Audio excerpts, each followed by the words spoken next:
মহাভারত। মহারাজের জয় হোক। কারাধিপতি সংবাদ পাঠিয়েছেন।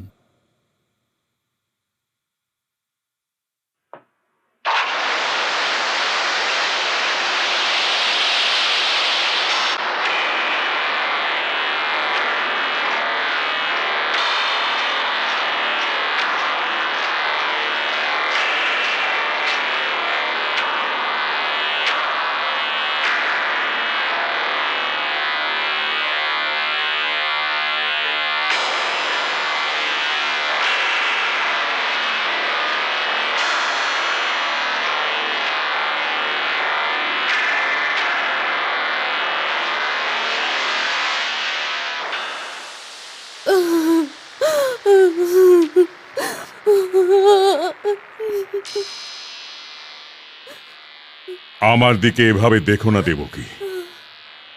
যদি দেখবার হয় তো ব্রহ্মার দিকে দেখো,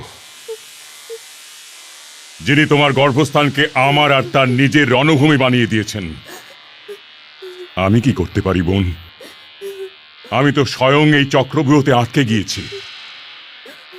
দাও, তোমার পুত্রকে আমাকে দিয়ে দাও। না, কিছুতেই দেব না। না,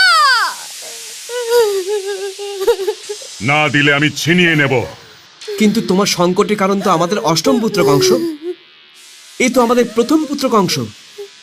ওকে হত্যা করে তুমি কি পাবে বলো? সাপের পুত্র তো সাপই হয়ে থাকে বন্ধু, সে প্রথম হোক কিংবা অষ্টম হোক। আরে তুমি এতটা নির্দয়ী, এতটা নিষ্ঠুর হয়েও না কংস। ভগবানকে একটু ভয় করো। এই এই বাচ্চা তোমার ভাগ্নে হয়। ভাগ্নে নয়, আমার দিকে ধেয়ে আসা ব্রহ্মার প্রথম তীর। আর ওর তুনিরে যে 8টা তীর আছে, আমি সেই 8টা তীরকেই কেটে টুকরো করে ফেলবো। কিন্তু ভাগ্নেকে তো রাক্ষসরাও ভালোবাসে দাদা।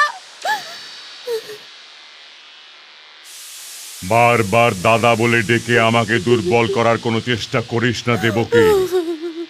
আরে কেমন বোন রে তুই? তোর দাদার জীবনও চাস না? তাহলে তুমি ওকে হত্যা কেন করতে চাইছো দাদা? আমাকে হত্যা করে দাও। না থাকবে দেবকী, না জন্মাবে অষ্টম পুত্র। আমাকে তোর ছেলেকে দিয়ে দে। না দাদা। মহাভারত।